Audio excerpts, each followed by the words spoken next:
So, okay, definitely making sure. Yes. So, similar polygons.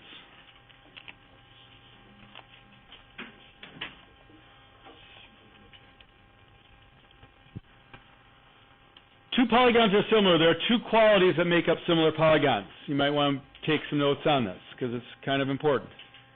Corresponding angles are congruent. Corresponding sides are proportional. Now, similar here has that very specific meaning. It's not similar like you're probably used to using in just the normal language. In normal language, you may say, oh, they're both rectangles. They're similar because they're both rectangles. Or they're both octagons. That makes them somehow similar. That's not necessarily true in geometry. Geometry means all their corresponding angles are congruent and all their corresponding sides are proportional. That's what it takes to be similar.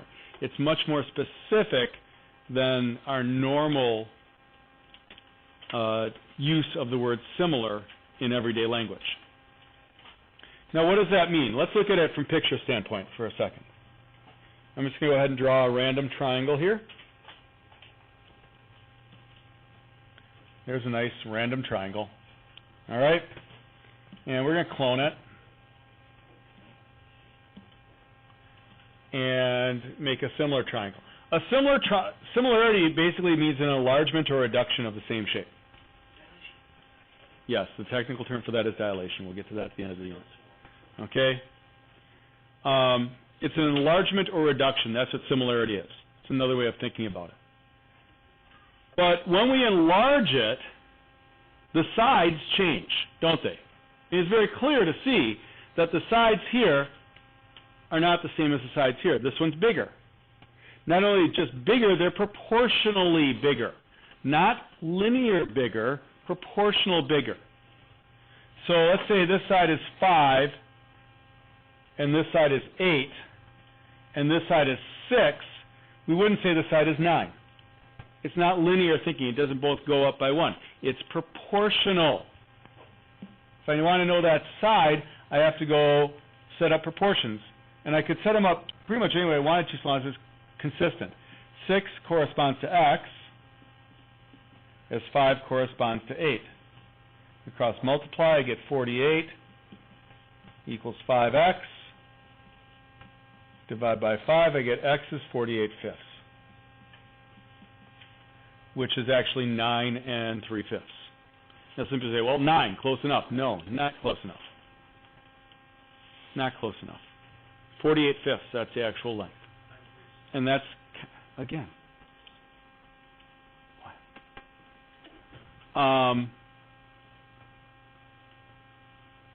that's how we got to think. It's not linear.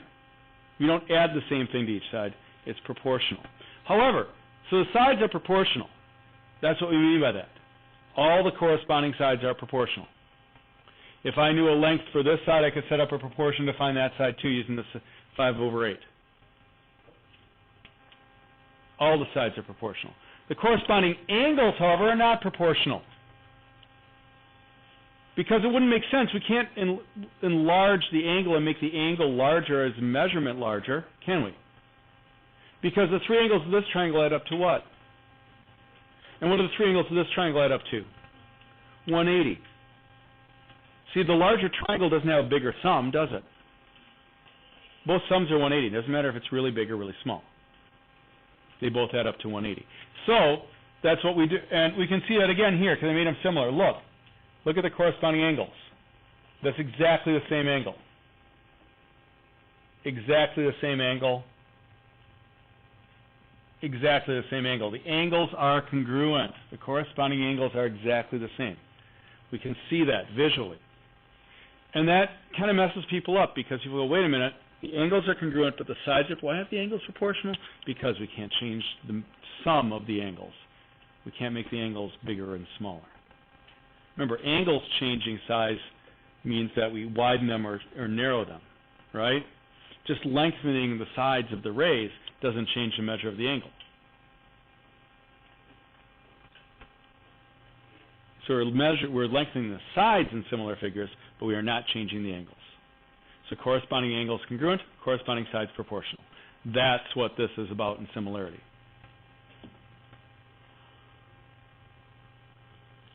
Are the following figures similar? Now, we aren't just dealing with triangles in this first section, in section 6.3. We're dealing with quadrilaterals and pentagons and hexagons and septagons and all sorts of things. So, rule number 1, corresponding angles must be congruent. So we check, are the corresponding angles congruent? If they aren't, then we know they're not similar and we can just say no and quit. Yes? What's the number by the number of 80. Yep. So, the 4 angles of a quadrilateral have to add up to what? No, triangle's 180. Quadrilateral's 360. So, I've got 110, 120, and 50. That's 230, 280. So to get 360, I need 80 more degrees here. 110, 220, this has to be 50. And this has to be 50. Okay, all the corresponding angles are congruent. So maybe they're similar, maybe they're not. So first we check the corresponding angles. Yes, all corresponding angles are... They're all congruent, every last one of them. Every last set of corresponding angles is congruent. Now we have to check to see if we have proportional sides. Here's how we do this. This is the easiest way to do it. We could set up and solve a whole bunch of proportions, and that's kind of the way the book does it, but there's an easier way. We're just going to reduce every ratio and make sure they reduce to the same value. If they all reduce to the same value, if every ratio of sides reduces to exactly the same value, then we know they are proportional. How do I know what are the corresponding sides? Well, the easiest thing to do is match shortest with shortest, middle to middle, longer to longer, longest to longest, right? So match by length. Shortest has to correspond to shortest. Let's start with the first two. Shortest side here is 4, shortest side here is 2. So we get 4 over 2. We see, does that equal? Next would be, next longest side here is 10. Next longest side here is 5. Well, so far we're good. They both reduce 2 to 1, right?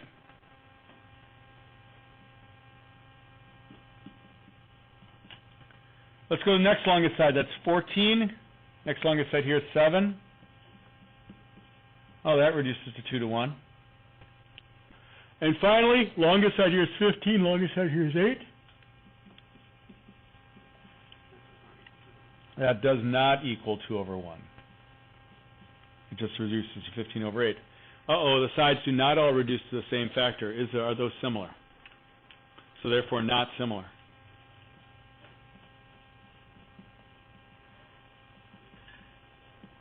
Okay, so this is 1 and 2. So this is 1 and 2. Let's check 1 and 3.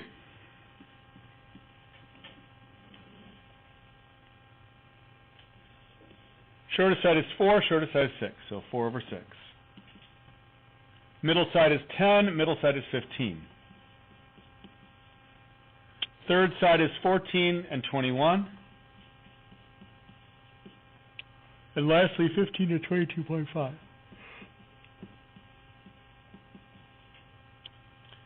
Let's see what these reduce to. 4 over 6 reduces to 2 over 3. 10 over 15 reduces to 2 over 3. 14 over 21 reduces to 2 over 3. Does this reduce to 2 over 3? It's kind of hard to tell with the decimal in there, isn't it? So one thing we have a tendency to do when I get a decimal in there like that, so it's, what is it, 15 over 22.5? I'm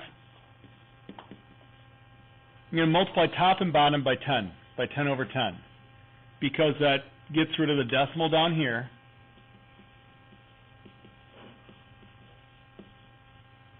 And that's easier to reduce. Excuse me. So we can put that in our calculator, or we can do whatever we need to do. 150 over 225, what goes into both of them? Biggest number. What's the greatest common factor? 150 and 225. Anybody? 75. 75 goes in here how many times? And 225?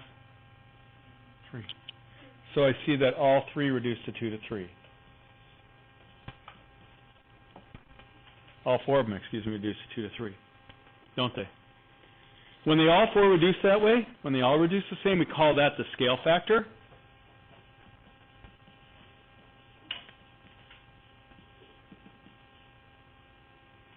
Smaller to larger. And it means they are similar. So yes. This is no, not similar. This is yes, these are similar. Now, if 1 and 3 are similar, but 1 and 2 are not similar, could 2 or 3 be similar? No.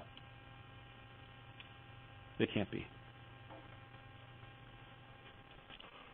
Transitive property kind of handles that. So that's kind of what we're doing today. Your first set of problems today looks a lot like this, where you have to identify, are they similar or aren't they? And you're going to have to set up these little ratio things. Now, what happens when we have that decimal in there? Again, like I said, multiply to get rid of the decimals, because a scale factor is always the smallest integral, that means whole number, ratio between corresponding sides. So we reduce it to lowest terms.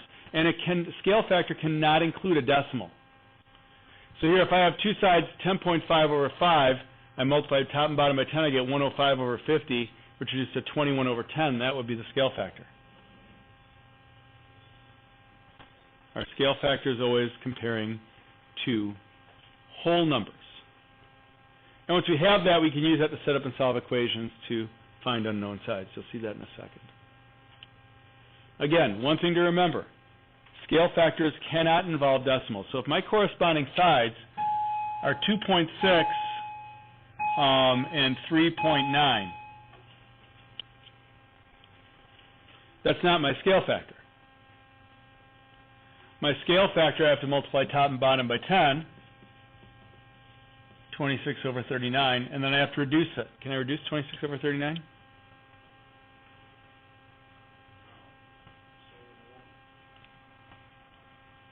Really? I can't reduce 26 over 39? To whole numbers? What number goes into both 26 and 39?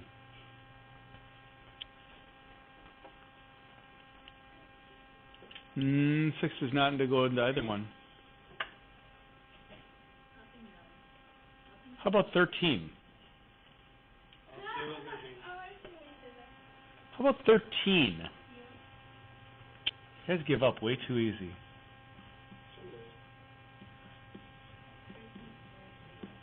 No, it's not. Not for another 2 days. No, it's not. It's not Christmas break yet. Okay?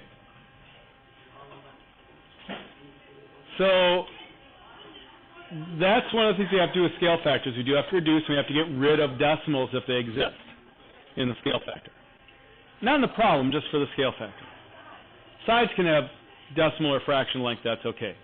When setting up to solve, in triangles, not so bad. Because, again, common sense kind of rules the day here. We have to be a little bit careful. Obviously, these two triangles are similar. We're told they're similar. And this one is isosceles, so this one would also better be isosceles, right? So what is x going to be? 6. That's pretty obvious. Now, y isn't as obvious. And again, we have to be careful about linear thinking. A lot of people go, oh, this is 8, this is 5, that's take away 3, so this must be 3 down here. Take away 3, we're done. No, it's not the way it works. How does it work? We set up a proportion, corresponding parts. And now, I take the same part from each triangle. 8 over 6 is 5 over y. I get 8y is 30, divide by 8. Y equals 30 over 8, or 15/4. I don't need to simplify that. I did reduce the 30 over 8, but I don't need to turn that into 3 3/4. That's fine. Or 3.75, definitely not. It's more than 3. 3 3/4. So we use proportions, which is what we spent time working on in our first part of Unit F, F1. We use proportions to solve problems.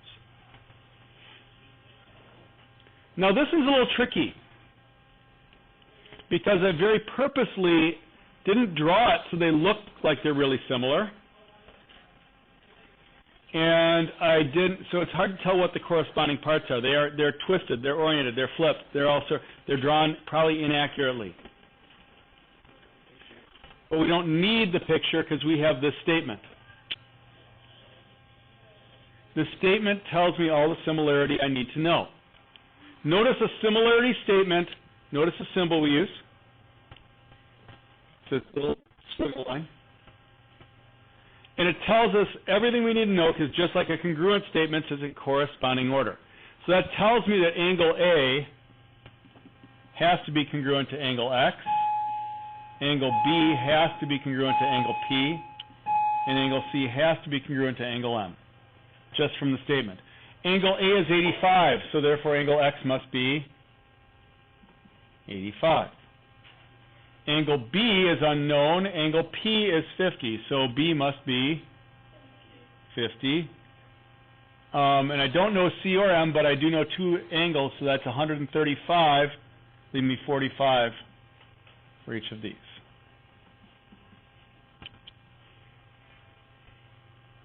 That's found our angles using corresponding parts. Now we have to find our sides, corresponding sides. And again, that's pretty easy from the statement. AB corresponds to XP. And then we do AC and XM. And we could do BC and PM. Now again, I can't solve it when there are three like that. That's just a statement of proportionality. I cannot solve anything with three ratios. I can only use two at a time. So let's say I want to find PM. This is the side I'm looking for.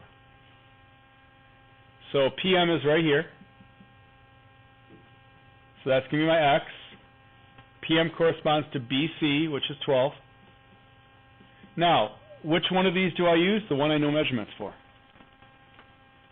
I couldn't use AC and XM because I don't know AC. I do know XM, but that's another story, but that will leave me two variables. I do know AB and XP, that's 8 and 6. Aha. There's our proportion. 8x, I could reduce that if I want to. 4x equals 36. Divide by 4, I get x equals 9.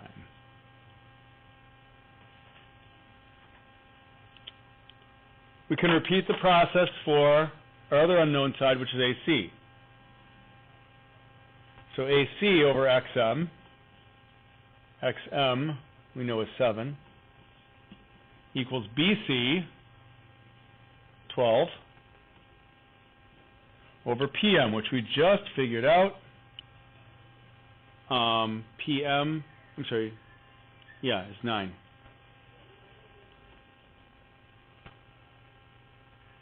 And again, we just cross multiply. To do that, 9x equals 84.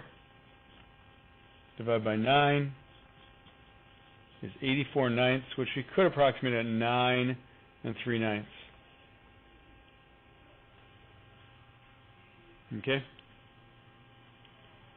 So this is how we set up and solve problems. This is what we do. We set up proportions, we solve proportions. You can use a proportionality statement to help us set it up because it's in corresponding order, just like it was for congruence. And that's what we're doing today. Any questions?